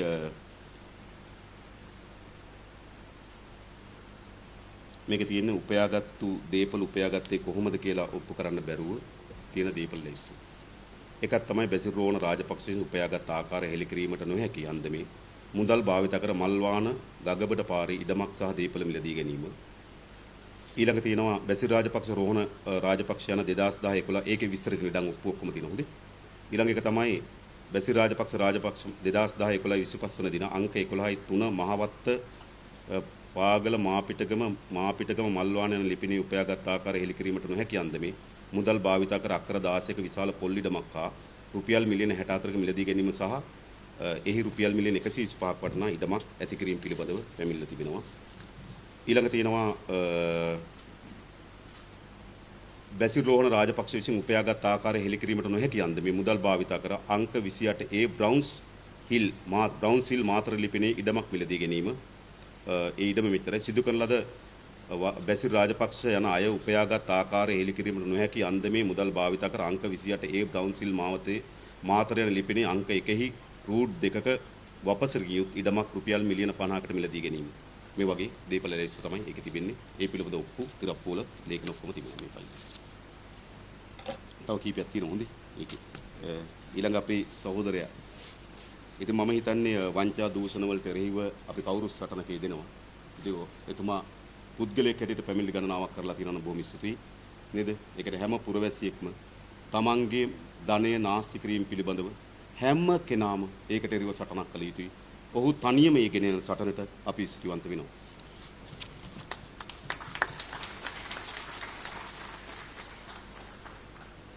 මේක තියෙන්නේ මේක සම්පූර්ණ තියෙන්නේ මෛත්‍රීපාල සිරිසේන මහත්මයා 2018 ඉල්ලනකොට අපේ රටේ රාජ්‍ය සේවී ITN එක ඊට පස්සේ CTB සංචාරක ප්‍රවර්ධන මණ්ඩලය මේ ආදී ආයතන ගණනාවක් මහින්ද රාජපක්ෂ මහත්මයාගේ මැතිවරණ ව්‍යාපාරය ප්‍රවර්ධනය කිරීම වෙනුවෙන් හා මෛත්‍රීපාල සිරිසේන මහත්මයාගේ මැතිවරණ ව්‍යාපාරයට අපහාර එල්ල කිරීම වෙනුවෙන් විශාල රාජ්‍ය මුදල් අවභාවිත කරලා තිබෙනවා. ඒ සංචාරක මණ්ඩලයේ මුදල් අවභාවිත කිරීම පිළිබඳව පරීක්ෂණය තමයි මේ තියෙන්නේ. ඒ පිළිබඳව තමයි මේ ෆයිල් එකේ තියෙන්නේ. ශ්‍රී ලංකා සංචාරක සංවර්ධන අධිකාරිය සහ සංචාරක ප්‍රවර්ධන කාර්යාලය නිලධාරීන් විසින් ITN නාලිකාව හරහා ඒවකට ජනාධිපතිවරු අපේක්ෂක ලෙස කටයුතු කළ වත්මන් ජනාධිපතිවරයාට එරෙහිව ගෙනලද සාවද්‍ය ප්‍රචාරණයක් මගින් රජයේ මුදල් අවභාවිත කිරීමට අදාළව ඒ සඳහා ITN ආයතනයට ගෙවිය යුතු මුලියන 2.5ක ඉන්වොයිස් පිටපත තියෙනවා. ඊට වගකීම් යුතු බව සඳහන් කරමින් නිලධාරීගේ නාමාලියක් මේක ඇතුළේ සඳහන් කරලා තිබෙනවා. මේ තමයි රාජ්‍ය දීපල විශාල ප්‍රමාණයක්. මේකේ ගොඩාක් ෆයිල් තියෙන අපි කීපයයි අරගෙන ආවේ. මොකද මේ අපි සාමාන්‍ය දෙයක් නමුත් එකක් දෙකක් තහවුරු කිරීමේ අරමුණෙන් තමයි මේ කරගෙන ඉන්නේ. ඒ ෆයිල් එක තමයි මේකේ තිබෙන්නේ. ඔය තව ෆයිල් 500 ගන්නක් තිබුණා අපි කීපයක් අරන් ආවේ එතන පහසුව සඳහා. තව තියෙනවා මෙහා පැත්තේ. මේක තියෙන හොඳ ෆයිල් ටිකක් තියෙනවා වෙයි කියලා බලන් ඉන්නේ. ඔව්. ඔව්. ලිස්ට් එක කියවන්නද මම? ගොඩක් තියෙනවා. සංචාරක සංවර්ධන අධිකාරිය මුදල් අවභාවිතාව, අයිතු මුදල් ලිපීම බැසිල් රාජපක්ෂ, අයිතු වන්දි මුදල් ලිපීම ඩීසි ෆොරොස්, ශ්‍රී ලංකා නැව් සංස්ථාවේ නැව් විකිණීම සිදුවී අක්‍රමකතා, ජාතික ලොතරැයි මණ්ඩලයේ මිලියන 18ක මුදල් භාවිතාව, එන්ට්‍රස් සිකියුරිටි මේක තව වැදගත් එකක් එන්ට්‍රස් සිකියුරිටි එක. ඔයගොල්ලෝ කවුරුත් දන්නවා. එන්ට්‍රස්ට් එක ජාතික ලොතරැයි මණ්ඩලයේ මිලියන 18ක මුදල් භාවිතාව, රුපියල් මිලියන 25ක බඩිරු වංකා ඒකේ වංචාව, ගව කෝපරේට් සහ CNR කන්සල්ටන්ට් සමාගම මේකේ බසන්තදා පැමිණිලා මේක තියෙනවා. මැදමුල්ල රාජපක්ෂ අනුස්මරණ කෞතුකාගාර ස්මාරක ඉදිකිරීම, ගුවන් හමුදාවට මිග්ඥාන මිලදී ගැනීම සම්බන්ධ සිදු වංචාව, හෙජින් ගනුදෙනු. මේක තාමත් බරපතල හෙජින් ගනුදෙනු. මේක යටම ගියා. මේක කෝටි 800කට වඩා වැඩි මුදල් ප්‍රමාණයක් අපිට අහිමි වෙලා තියෙනවා ඩොලර් වලින්. ඒ කියන්නේ හරියට ගත්තොත් රුපියල් මිලියන 9950. ඒ කියන්නේ බිලියන රුපියල් බිලියන 10ක් මේ ගණනය කරලා තිබෙන්නේ ඩොලරේ රුපියල් 130ට හොඳේ. හරිද? දැන් ගත්තොත් මේ වගේ තුන් ගුණයක් ඒ කියන්නේ ඩොලර් බිලියන 30ක විතර වංචාවක් මේ හෙජින් එකෙන් අපිට සිදු වී තිබෙනවා. ඒකේ සමස්ත වාර්තාව තිබෙනවා. ඒ හෙජින් පිළිබඳ සංකල්පයේ කැබිනට් මණ්ඩලයට ඉදිරිපත් කරේ අජිත් කුමාර් කබ්‍රාල්. කැබිනට් මණ්ඩලයේ අනුමැතිය අනුමැතිය දෙන්නත් කලින් ගිවිසුම සකස් කළ තිබුණේ පී.බී. ජයසුන්දර. ඒ නිසා මේගොල්ලෝ එකතු වෙලා කරලාද වංචාව. ඒකේ සමස්ත මම හිතේ ඒක තමයි සවිස්තරාත්මක වාර්තාවක් තිබෙනවා. උපකොන්ත්‍රාත් කෙරවල පිටි විදුලි බලාගාරය ඉදිකිරීමේ සිදු කළ වංචාව. උපකොන්ත්‍රාත් ලබා දීමේ ක්‍රීඩා අමාත්‍යාංශය. මේ ක්‍රීඩා අමාත්‍යාංශ උපකොන්ත්‍රාත් ලබා දෙන්න එකක් හදලා තිබෙනවා. ඒ කියන්නේ මිලියන 30ට වඩා අඩු සියලුම කොන්ත්‍රාත් අමාත්‍යාංශයෙන් නම් කරන ආයතනයකට දෙනවා. ඒ ආයතනේ නාවල පිටි ආයතනය. ඒ සමස්ත විස්තර මේකේ තිබෙනවා. ඊළඟ ගත්තොත් කොළඹ කොටුව ට්‍රාන්ස්ෆර් චතුරස්‍රය අක්කර 4.3 ඉඩම් බදු දීමේ වංචාව අපි කලින් කිව්වේ ක්‍රිස් එක. ඊට පස්සේ තියෙනවා අයතාලේ සවත්කම් රැස් කිරීම මහින්දානන්ද අලුත්ගමගේ සම්පූර්ණ දීපල ඉස්සු තියෙනවා. ඊළඟට ලංකා සත්ව ක්‍රීඩා භාණ්ඩ මිලදී ගැනීමේ නඩුව. අලිපෙටේයු මම ඒක ගත්තේ අර දූෂිත වලල්ල පැතිරිලා තියෙන ආකාරය පෙන්වන්න. අලිපෙටේයු ගැන ඔයගොල්ලෝ දන්නවා ප්‍රසිද්ධ නඩුව. ඒකේ වාර්තාව තිබෙනවා. ඊළඟ ගත්තොත් දියගම මහින්ද රාජපක්ෂ ක්‍රීඩාංගණයේ සිදු වංචාව. මේකේ ලිඛිතව සඳහන් කරලා තිබෙනවා. ලලිත් කොතලාවල රුපියල් මිලියන 100ක් දියගම ක්‍රීඩාංගණය හදන්න දුන්නු බව. හැබැයි ඒ 100ට උනේ මොකද්ද කියලා නැහැ. ඔහුට එකඟතාවය මදක පුවත්පතට ප්‍රකාශ කරලා තිබුණා. ලලිත් කොතලාවලගේ නමින් මේ ක්‍රීඩා පිටිය නම් කරනවා කියලා. නමුත් මහින්ද රාජපක්ෂ තමයි ඒකේ නම. හරිද? හැබැයි සල්ලි දුන්නා සල්ලි වලට මොකද උනේ කියලා නෑ. ඔක්කොම හමුදාවෙන් තමයි මේක ඉදිකිරීම කරලා තිබෙන්නේ. ප්‍රකාශ කළා. මේකේ සමස්ත ඒ ෆයිල් එක තිබෙනවා. ඊළඟ කාල්ටන් ස්පෝර්ට්ස් නෙට්වර්ක් ආයතනයේ සම්බන්ධ අක්‍රමික තමයි කලින් කියපු එක. පෑලිගොඩිය මත්ස්‍ය වෙළඳ පොලේ ඔය කඩබදු දීමේදී සිදු වී තිබෙන වංචාව තිබෙනවා. ඊළඟ සිරිලිය ගිණුම කවුරුත් දන්නවා. ඊට පස්සේ කණි තෙල් සංස්ථා තෙල් මිලදී ගැනීම. මේකේ තෙල් නැව් 7ක් මිලදී ගන්නකොට සාමාන්‍යයෙන් තිබුණේ මේ ඇවරේජ් මිල ගණනය කරන්නේ තෝරාගත්තු ආසන්න දින 5ක නෑ. ඒ කියන්නේ මෙතන පටවනකොට දින 2කුයි බානකොට දින 2කුයි අතරමැදි දිනයකුයි අරන් ඒ දින 5 ඇවරේජ් එකට තමයි ලංකාවට තෙල් බෑවේ. මොකද පටවනකොට මිල බානකොට තියෙන්න පුළුවන්. ඒ නිසා පටවනකොට මිලේ දින 2යි බානකොට මිල 2යි අතරමැදි දිනයකුයි අරන් ඒ දින 5 ඇවරේජ් එක ගන්න. ඕක තමයි තිබුණ ඇග්‍රීමන්ට් එක. හැබැයි ගියේ කොහොමද? සමාගමට අවශ්‍ය ඕනෑම දින 5ක් තෝරාගෙන ඒකේ ඇවරේජ් එක. ඒ කියන්නේ මොකක්ද? වැඩිම මිල ගණන් තිබුණු දින 5 තෝරා ගන්නවා. ඒකේ සාමාන්‍යයගේ හදලා තෙල් වලට මිල තීරණය කරනවා. එහෙම සිදුවලා තියෙන හානිය ඩොලර් මිලියන 7කට ආසන්න මුදලක් එකකින් අපිට හානි වෙලා තියෙනවා. ඒ ගාණ ඇති මේකේ. ඒ ෆයිල් එක තියෙනවා. ඊට පස්සේ ලොතරැයි මණ්ඩලයේ ප්‍රදර්ශන කූඩු 150ක ඉදිකිරීම සිදු අක්‍රමිතා ඇවන්ගාඩ් වංචාව ඒක මේකේ තියෙනවා. මිල්කෝ සමාගමේ ඩිස්පින් ව්‍යාපෘති මුදල් අවභාවිතාව නීති විරෝධී අවිගනුදෙනු ඇවන්ගාඩ් ලංකාපුත්‍ර සංවර්ධන බැංකු මුදල් මේක විශාල ලැයිස්තුවක් තියෙනවා ලංකාපුත්‍ර බැංකුවේ. දේශපාලකයන් විවිධ නිර්දේශ දීලා ණය දීලා කිසිවක් අය කරගන්න බැරුණා. දීවර සමිතිය හදන්න මේ සමහර එකක් තියෙනවා ණය දීලා තියෙන පන්සල් ඉඩමකට. පන්සල් ඉඩම තමයි මේ උගසර තියලා තියෙන්නේ. පරීක්ෂා කරලා යනකොට ඒක කිරිම ප්‍රදේශේ පන්සලක්. හරිද? අන්න එහෙම. හරිද? එහෙම මෙහෙම ණය දීලා තියෙනවා. ඊට පස්සේ ඇවන්ගාඩ් මිල්කෝ නීති විරෝධී අවිගනුදෙන කිව්වා. ජාතික සම්පකාර සභාවේ ඉසුරු සවිය උත්සවයේ මූලික වීදම්. සිවිල් සේවා ගුවන් අධිකාරිය සිදුව ඇති මූල්‍ය අවබෝධතා බස් රථ අමතර කොටස් මිලදී ගැනීමේදී මේකත් විශාල වංචාවක් ඔයගොල්ලෝ දන්නවා. පෞද්ගලික සමාගම් වලට ඉඩ දුන්නා අමතර කොටස් ආනයනය කරන්න ටැක්ස් නැතුව. හැබැයි මේ පෞද්ගලික සමාගම් එළියටත් විකුණලා තියෙනවා. CTB එකට වික්වා සාමාන්‍ය මාකට් එකටත් වඩා වැඩියි. සසිවිල්ගම තමයි එතකොට CTB එකේ ෂාමන් ඔහුට සම්බන්ධ ඥාතික සමාගමකට තමයි බිස්නස් එක ගියේ. ඒක ඔක්කොම තියෙනවා. සිවිල් ගුවන් සේවා අධිකාරිය සිදුව ඇති මූල්‍ය අවභාවිතා බස් රථ අමතර කොටස් ගැනීම අල්ලස් ගැනීම ප්‍රසන්න රණතුංගගේ ප්‍රසිද්ධ කැසට් මේ CD එක තියෙන එක. හම්බන්තොට සමාගමේ CWG හම්බන්තොට සමාගමේ සිදුව අක්‍රමිකතා හෙලෝකෝප් ගනුදෙනුව මුදල් විසුද්ධිකරණයේ රැස්වීම සඳහා ලංගම් බස් පාවිච්චි කෝටි 14යි ජනාධිපති අරමුදලේ මුදල් අවභාවිතාව. ඒකේ තියෙන කේලිය රඹුක්වැල්ල ඇතුළු කණ්ඩායමේ ඊළඟ ශ්‍රී ලංකා රේගුව මගින් නාවික හමුදාව රත්තරන් මුදා ගැනීම. මේක මාර කතාවක්.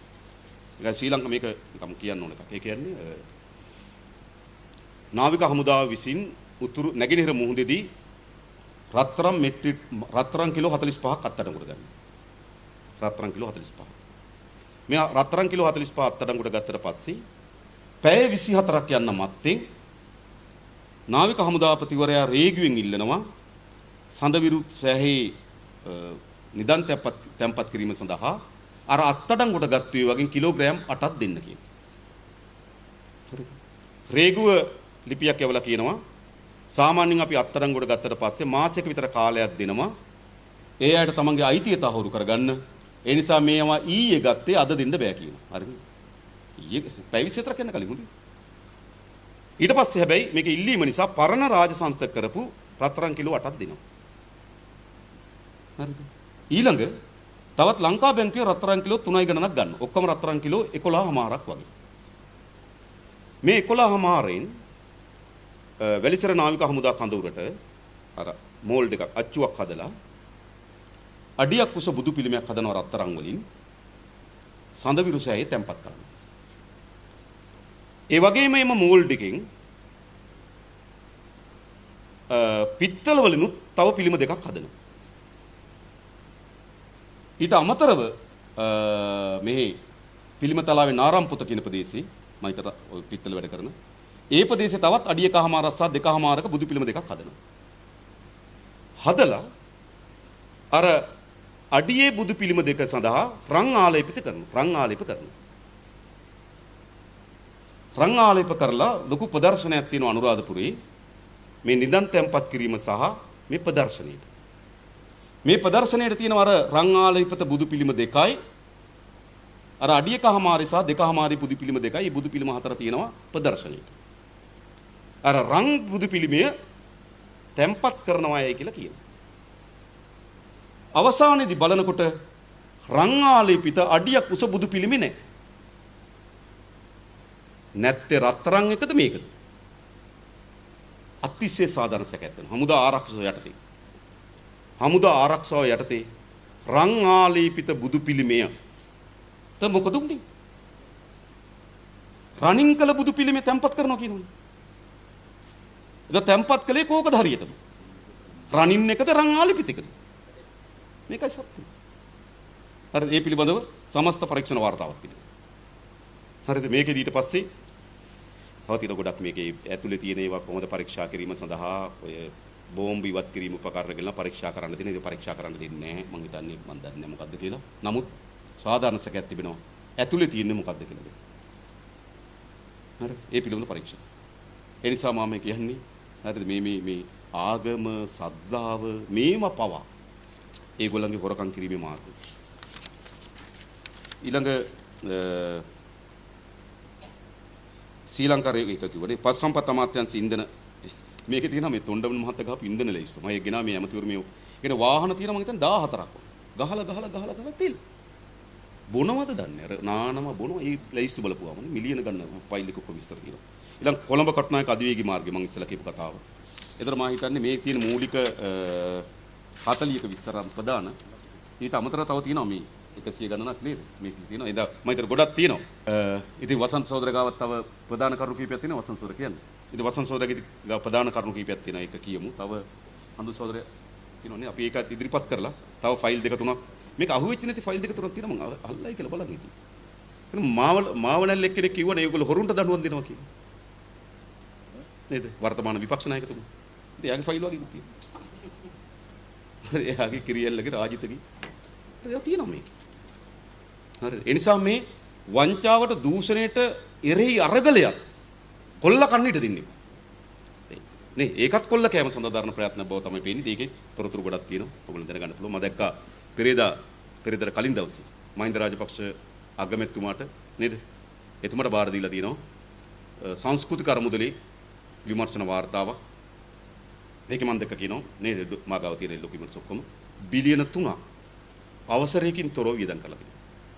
විශේෂයෙන් ගත්තොත් ඔයගොල්ලෝ දන්නවා සංස්කෘතික අරමුදලේ නිල බලයෙන් සභාපති වෙන අගමැතිවරයා. ඒ අගමැතිවරයා කියන්නේ කවුද? රනිල් වික්‍රමසිංහ. ඒතර ජනාධිපති ඡන්දය ආසන්නයි මට මතක නොවැම්බර් 10 වගේ. හදිසි අධ්‍යක්ෂ මණ්ඩල රැස්වීමක් අරගෙන අර පරණ වියදම් අනුමත කරගන්න හදනවා. ඒ වියදම් අනුමත කරන රනිල් වික්‍රමසිංහ අත්සන් කරන්නේ නැහැ. තව ඉන්නවා මේ අපේ හාමුදුරු ඉන්නවා.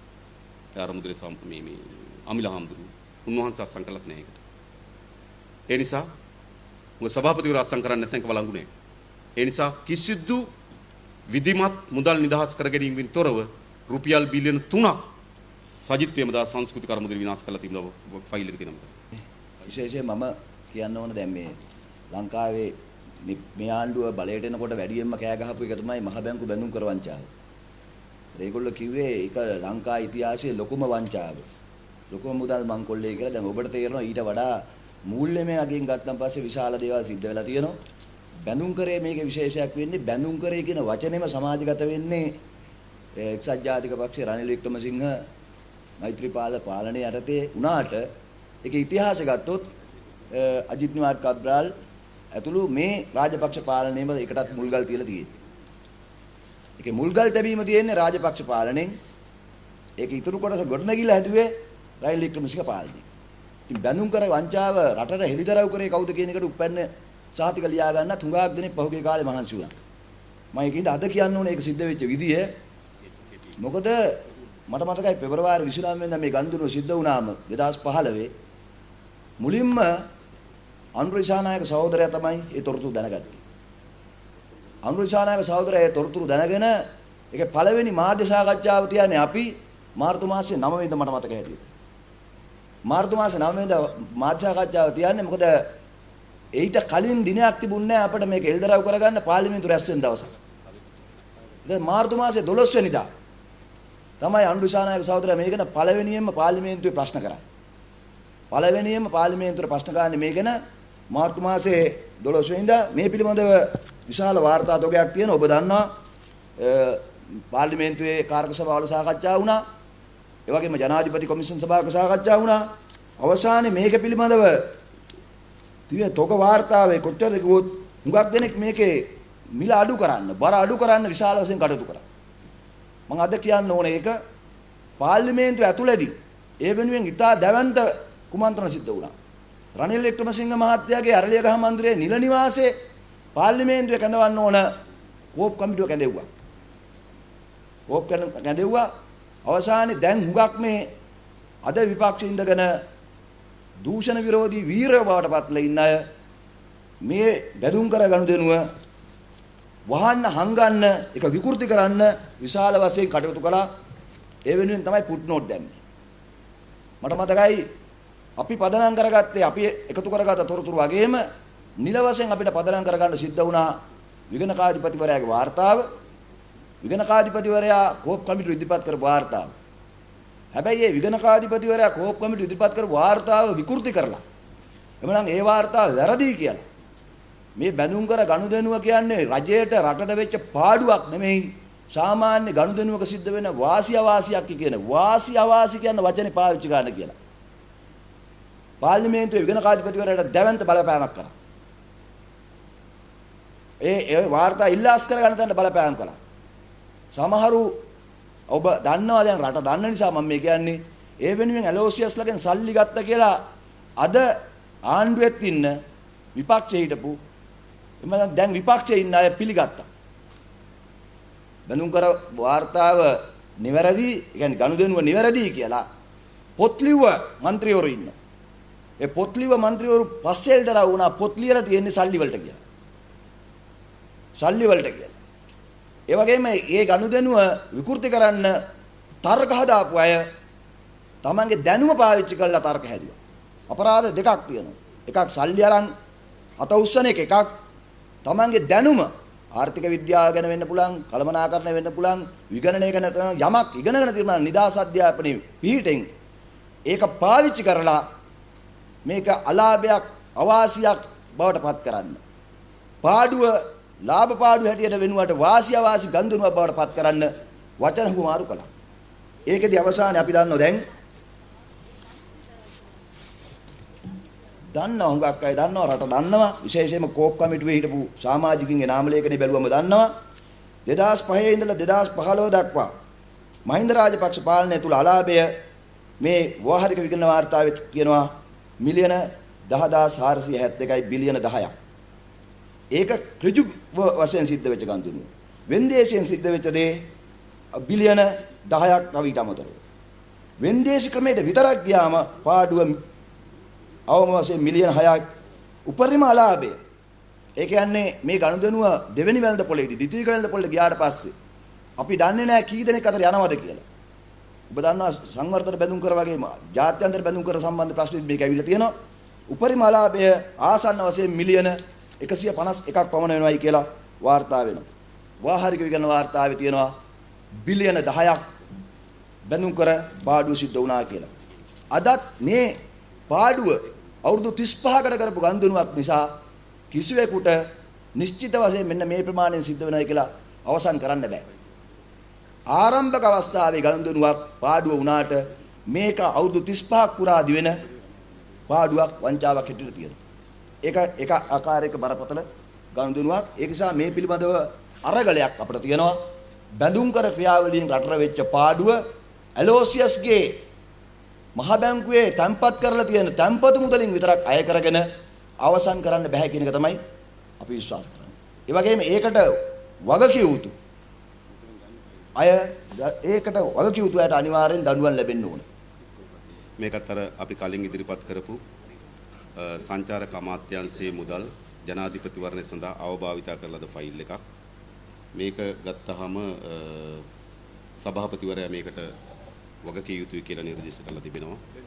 ඒකේ විශේෂම ගත්තොත් ඒකේ බී වාර්තාව තියෙනවා. ඒ කියන්නේ මහේස්ත්‍රාත් අධිකරණයට මේ පරීක්ෂණය කරලා ඉදිරිපත් කළද බී වාර්තාව තියෙනවා. ඒ බී වාර්තාවේ ගනුදෙනු කීපයක් පිළිබඳව සඳහන් කරලා තිබෙනවා. එක සංචාරක ප්‍රවර්ධන කාර්යාංශ විසින් The Solution Group Limited ආයතනයට ගෙවන ලද මිලියන 42ක් මුදලක් ගෙවීම පිළිබඳව සංචාරක ප්‍රවර්ධන කාර්යාංශය විසින් First Media Solution Association නැමැති ආයතනයට රුපියල් මිලියන 57ක් ගෙවීම පිළිබඳව ඊළඟ තියෙනවා සංචාරක ප්‍රවර්ධනයේ විසින් තව හෙරිටේජ් කියන ආයතනයට මිලියන 10ක් ගෙවීම පිළිබඳව ඒ ඔක්කොම සංචාරක ප්‍රවර්ධන කාර්යභාරයට අදාළ නොවන වියදම් ජනාධිපතිවරයාගේ ප්‍රචාරණ වියදම් වෙනුවෙන් දරපු වියදම් පිළිබඳ ඉස්සොත් තමයි ඒකේ තියෙන එක අධිකරණයට මේක පැමිණිල්ලක් තිබෙනවා. මේ පැමිණිල්ල අධිකරණයට වාර්තා කරලා තිබෙනවා. අධිකරණ ඉදිරිපත් කළ තියෙන බී වාර්තාවත් මේ ෆයිල් එකේ තිබෙනවා. ඊළඟ ඉතින් මේ කවුරුත් දන්න ප්‍රසිද්ධ වංචාව ඇවන්ගාඩ් ගනුදෙනුව. මේකෙදී ප්‍රධාන එක තමයි ෆයිල් එක කියවන්න ඕන සමහර මේක ගත්තොත් මෙහෙමයි. මේ ආදායමෙන් 25ක් ආණ්ඩුවට දෙන්න එකඟ වෙනවා. ඒ කියන්නේ බිස්නස් එක පටන් ගත්තේ නාවික හමුදාවෙන්. බිස්නස් එක ඇවන්ගාඩ් එකට පවරනවා. ඊට පස්සේ ආදායමෙන් 25ක් දෙන්න එකඟ වෙනවා. ඊට පස්සේ මම නම් පැටල නිසා කියන්නේ නැහැ. එක නාවික හමුදාපතිවරයෙක් ඒ 25 23ට වගේ අඩු කරනවා. අඩු කරලා ඊළඟ යා විශ්‍රාම ගියාට පස්සේ ඇවන්ගාඩ් එකේ ජොබ් එකට යනවා. ඊළඟ නාවික හමුදාපතිවරයා නැවත මේක අඩු කරනවා. අඩු කරලා ඔහුත් විශ්‍රාම ගියාට පස්සේ ඇවන්ගාඩ් එකේ උපදේශකෙක් වෙනවා. ඊළඟ කෙනා මේක 117ට අඩු කරනවා. මට ගණන් ටික බලන්න තියෙනවා. ඊට පස්සේ ඔහු ඇවන්ගාඩ් එකේ ජොබ් එකට යනවා. ඒ නිසා හිතාමතාම තමන්ගේ රාජකාරිය තමන්ගේ හිතවත් ව්‍යාපාරිකයට අයිතු ධනෙ උපයා ගැනීම සඳහා කටයුතු කරාද කියන සැකේ මේක ඇතුළේ තිබෙනවා. ඒකේ විශාල පරීක්ෂණ ගුණයක් තිබෙනවා. මේක තමයි මම හිතන්නේ ඔබට මතක ඇති ගෝඨාභය රාජපක්ෂත් හිටපු නාවික හමුදාපතිවරු තිදෙනා මේ අනුව මහේස්ත්‍රාත් අධිකරණයට කැඳවුවා. නෑ හයි කෝට් එකට නේ. හයි කෝට් එකට කැඳවුවා. මහේස්ත්‍රාත් අධිකරණයට කැඳවුවා. මහේස්ත්‍රාත් අධිකරණයට කැඳවීම නිසා තමයි මෛත්‍රීපාල සිරිසේනට ඩෝන් ගියා. මෛත්‍රීපාල සිරිසේන එදා තමයි දිල්රුක්ෂි ඩයස් ඒ කියන්නේ අල්ලාස් කොමිසමේ සභාපති අධ්‍යක්ෂ ජනරාල්වරියට ඉවත් වෙන්න කියන වගේ තර්ජනයක් කරා. ඒතර හොඳින් තේරුම් ගන්න. පරීක්ෂණ කරන ආයතන පරීක්ෂණ කරලා ඔවුන් මහේස්ත්‍රාත් අධිකරණ හමුවට පැමුණුවට පස්සේ ජනාධිපතිවරයා කෝප වෙනවා. ජනාධිපතිවරයා කෝප වෙලා එම පරීක්ෂණ කරපු නිලධාරීන්ට ගෙදර යන්න කිව්වා. මේක තමයි දිල්රුක්ෂි ඩයස් ගෙදර යන්න හේතු වෙච්ච පරීක්ෂණය. එනිසා අපිට හරි පැහැදිලි මේ ඔක්කොගෙන් පෙන්වන්න කරන්නේ මොකද්ද? මම කලින් කිව්වේ ඒකයි. මේ දූෂිතයන් මේගොල්ලෝ ආරක්ෂා කරා. පරීක්ෂණ නිලධාරීන් අඩපණ කරා. ඒගොල්ලෝ බිය වැද්දුවා. සමහර අය මම දන්නවා සමහර අයට හිරේ යන්න වුණා. පරීක්ෂණ නිලධාරීන්ට අන්තිමේට. ඇයි? ඒගොල්ලන්ට කියනවා මේ ආණ්ඩුව වමනාවක් නෙවෙයි මේ සානිගිව වමනාවක් නෙවෙයි. මෙහෙමයි මේ ඕනේ. මේ ආණ්ඩුව වමනාවක් නෙවෙයි මේ සානිගිව වමනාවක් කරන්නේ. ඒ නිසා සානීරේ දාන්න ඕනේ. එහෙමයි මේවා සිද්ධ වුනේ. ඒ නිසා අපේ රටේ වැදගත් පර්යේෂණ නිලධාරීන් විශේෂම නීතිපති පාරමිත තාමත් වැදගත්. කාර්යසූල නිලධාරීන් ගණනාවක් අකර්මණ්‍ය බවට පත් කරා. මට මතකයි ජනක බණ්ඩාර කියන අධිනීතිඥවරයා නේද? ඔහුව කැඳෙව්වා අර පිස්සු කොමිසමට. ඒ කියන්නේ ඔබ හිතන්නේ. ඔහු තමයි මේ නඩුවල අධිකරණයේදී පැමිණිලි පාර්ශ්වයෙන් පෙනී හිටින්නේ.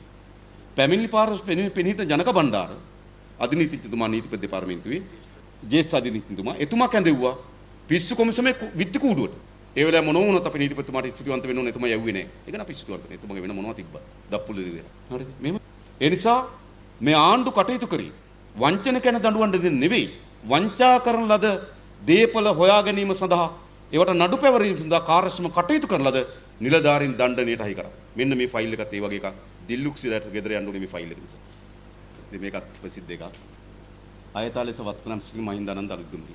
මේකෙදි කවුරුත් දන්න ප්‍රසිද්ධ කතාවක්. හරි කියන්නේ. මේක විශේෂයෙන් ගත්තොත් ඔයගොල්ලෝ දන්නවා.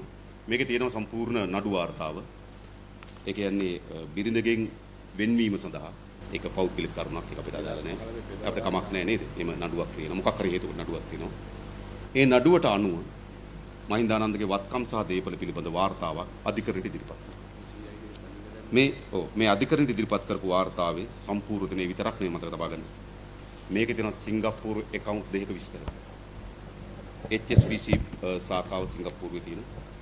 ඒකේ ඩොලර් ලක්ෂ 5කට 5,23,000ක මුදලක් ඩොලර් වලින් තැන්පත් වෙලා තිබෙනවා සිංගප්පූරු මහින්දානන්දගේ account එකේ. ඒකට මේවා පරීක්ෂණ කරන්න ඕනේ ඒවා.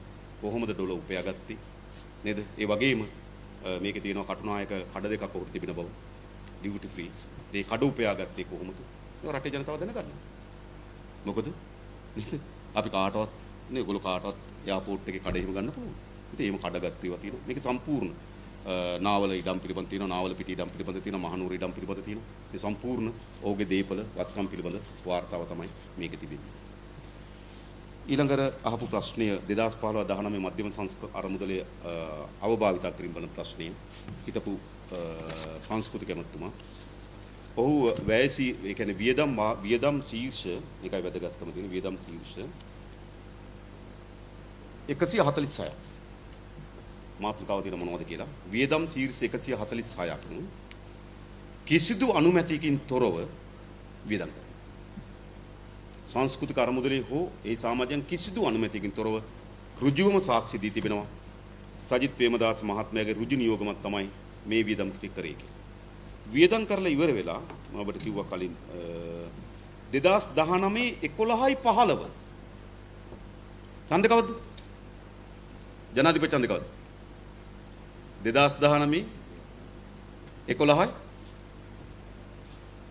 නෑ 16 ඡන්ද ජනාධිපති ඡන්ද 18 ඒතර 15 අර ගින්නිල්ල තමයි මේකයි වෙනස් වෙන්නේ කොහොමද?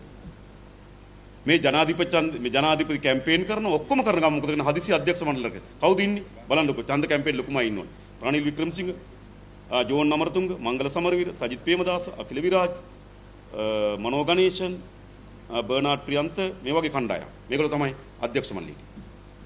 ඒතර මේ අධ්‍යක්ෂ මණ්ඩලය මේකට අනුමැතිය ඉල්ලනවා. හැබැයි මොකද කරලා තියෙන්නේ? මේකේ හරි පැහැදිලි. රනිල් වික්‍රමසිංහ අත්සන් කළා නැහැ මෙහි සභාපතිවරයා. ඒ වගේ අග්‍රාමාත්‍ය ලේකම් DMSB ඒකනායක මහතා අත්සන් කරලා නැහැ. ඒ වගේම හාමුදුරුවෝ අත්සන් කළා නැහැ, අකිල අත්සන් කළා නැහැ. ඒ නිසා මේක පිළිබඳ තමයි පරීක්ෂණයේ පරීක්ෂණ වාර්තාව කියලා ඉවිල්ලා තියෙන වාර්තාවත් අපිට ඊයේ හම්බුණා. තාම මේක හරිය හොඳට පෙළගස්ස ගන්න බැරි නිසා විනාවෙන්ති. ඒ නිසා ගත්තොත් මේක තමයි බිලියන 3කට ආසන්න මුදල් වංචාවක් අවභාවිතාව පිළිබඳ ෆයිල් එක තමයි තියෙන්නේ. ඊළඟ ගත්තොත් විදේශ සේවා කාර්යාංශය දැන් තෝරලා දී ෆයිල් එකක් විදේශ සේවා කාර්යාංශය සිදුවු එක.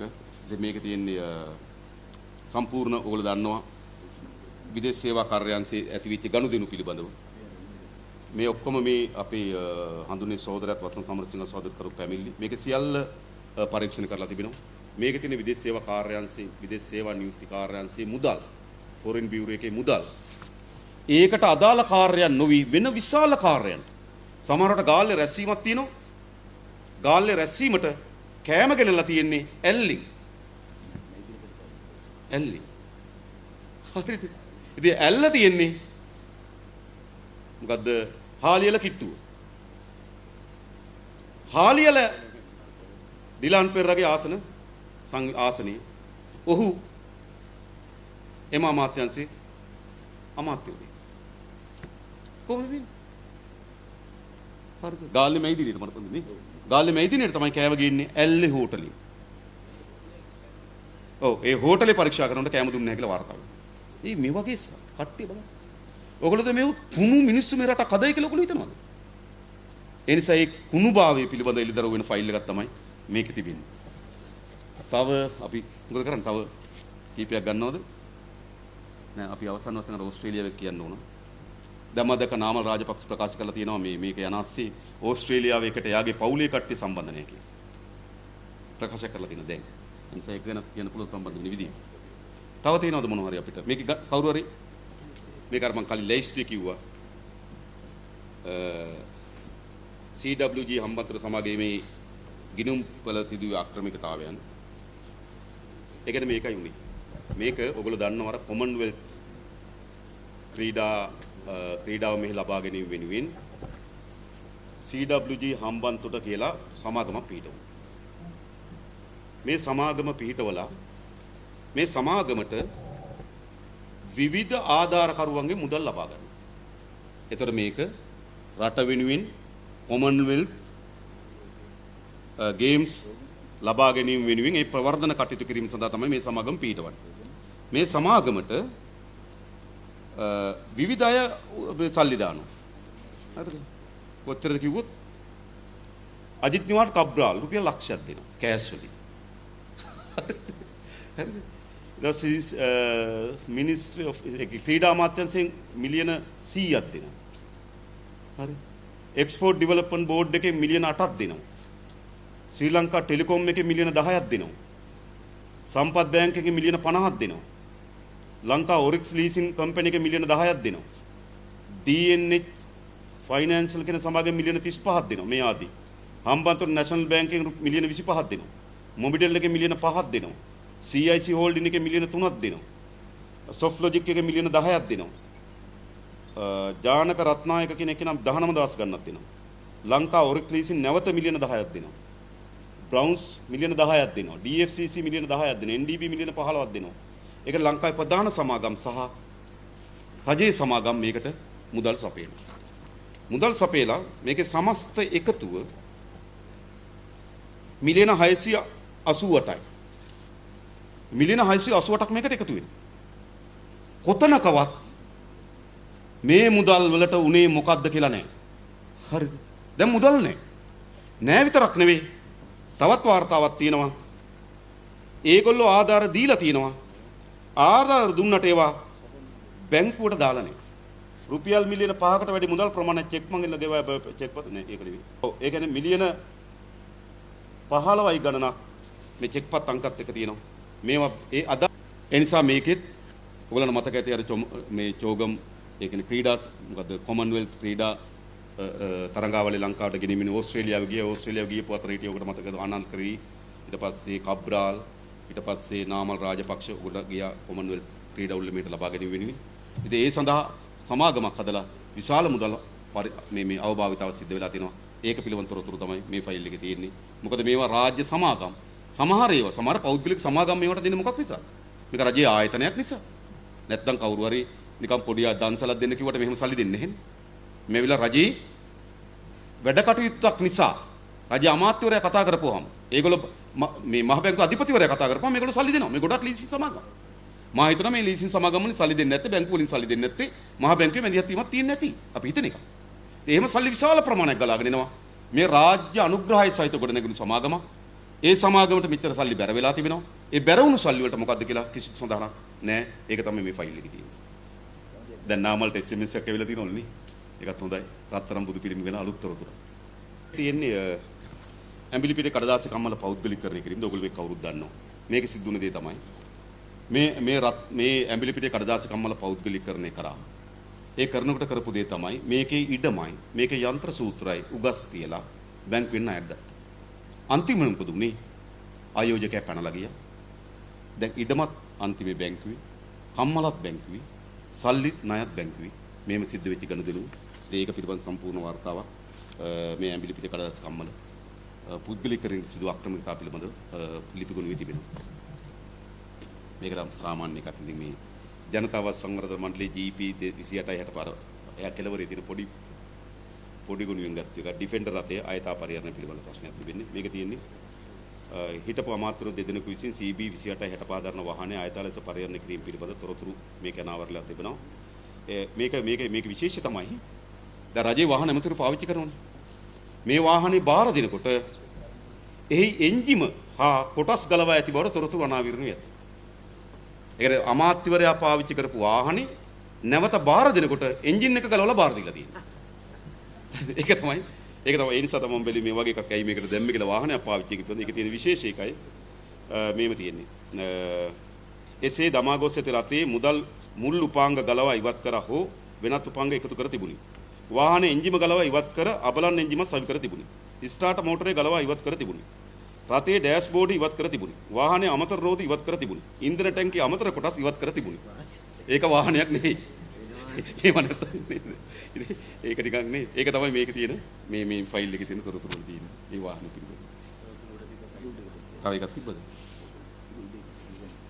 දීගම මහින්ද මම කලින් කිව්වේ දීගම මහින්ද රාජපක්ෂ ක්‍රීඩාංගණයේ සිදු වූ වංචාව පිළිබඳව මේක ඇත්තට විස්තර ගොඩක් තියෙනවා. මේකේ තියෙනවා ඒ කියන්නේ ලලිත් කොතලාවල මහතා විසින් ලබා දුන්නු ලිපියක් තියෙනවා. ඔහුගේ බැංකුවල accounts පිළිබඳ විස්තරවල තියෙන මේ මිලියන 100 ඔහු ලබා දුන්නු බවට ඒ මිලියන 100 ලබා දීලා තිබෙන්නේ ඔහුගේ ලිපියක් තිබුණා. ඒ කියන්නේ ලලිත් කොතලාවල මහත්මයා මේ පරීක්ෂණය සඳහා යොමු කරලා තිබුණා. ඔහු මිලියන 100 ලබා දීම සහතික කිරීම වෙනුවෙන් ලිපි ගොනු කරලා තිබුණා. ඒ නිසා බැංකුවේ ඩීටේල් එක ඔහු මේකට ලිපියක් යොමු කරලා තියෙන මේ ලිපිය මේ ෆයිල් එකේ තිබෙනවා. ඒ නිසා මේ දියගම ක්‍රීඩාංගණය මහින්ද රාජපක්ෂ ක්‍රීඩාංගණයේදී අර මම කලින් කිව්පු මිලියන 100 වංචාව පිළිබඳ ෆයිල් එක තමයි තියෙන්නේ. අපිට මොන නම් බලපොල යුගදනව් යුගදනව් එකේ එකක් තිබුණා. යුගදනව් එක තිබුණා හොයන්න ඕන නේ. මේ තියෙන්නේ මේ අලුත් මේක. ඔයගොල්ලෝ දන්නවා මේ සීනිබදු වංචාව පිළිබඳව. මේකත් අපේ හඳුන්වන්නේ සහෝදරයා මේ මූලික අයිතිවාසිකම් නඩුවක් ශ්‍රේෂ්ඨාධිකරණ මූලික අයිතිවාසිකම් නඩුවක් ගනු කරලා තිබෙනවා. ඒතර මේක පිළිබඳව මේ අවසන් වාර්තාවත් පහුගියදා විගණකාධිපතිවරයා විසින් එළි දක්වලා තිබුණා. ඒ එළි දක්වන කලින් මේ ගනුදෙනු සිද්ධ වුවාම අපි පාර්ලිමේන්තුවේදී මේ පිළිබඳව කතා කරලා තිබුණා. මේකෙන් සාමාන්‍යයෙන් ගත්තොත් ආණ්ඩුවට අහිමි වී තිබෙන මුදල මිලියන 16000ක් කියලා ඇස්ටිමේට් කරලා තිබෙනවා. ඒ කියන්නේ බිලියන 16ක් 15යි දශම ගණනක්. يعني බිලියන 16ක් රාජ්‍ය භාණ්ඩාගාරයට ලැබී තිබුණා අවභාවිත අවිල දෙනවා. මේක තමයි මම අර කියපු අර චෞර වලල්ලේ ව්‍යාපාරික වලල්ලට කොටසක් හැටියට තමයි මේ සීනි බදු වංචාව පිළිබඳ මේ ෆයිල් එකේ තියෙන. ඒකේ සම්පූර්ණ තොරතුරු ඒකේ විශේෂ තමයි මෑතකදී විගණන දෙපාර්තමේන්තුව විසින් අපි මත තියෙන සාක්ෂි තොරතුරු ලේඛන මත ඉදිරිපත් කරපු තොරතුරු නිවැරදිතාවය විගණන දෙපාර්තමේන්තුව විසින් දීර්ඝ ලෙස කරලාද ඒකේ විගණන වාර්තාවත් මාගාව තිබෙනවා. ඒ කියන්නේ ඒක ටිකක් ලොකු විගණන වාර්තාවක්. මේ ටිකක් සමස්ත ડોකියුමන්ට්ස් ඔක්කොමත් එක්ක කරපු විගණනයක් තිබෙනවා. මේ විගණනයෙන් අපි සීනි බදු වංචාව පිළිබඳ ඉදිරිපත් කරපු කරුණු සනාථ කරලා තිබෙනවා. You're watching the Life Traveller channel.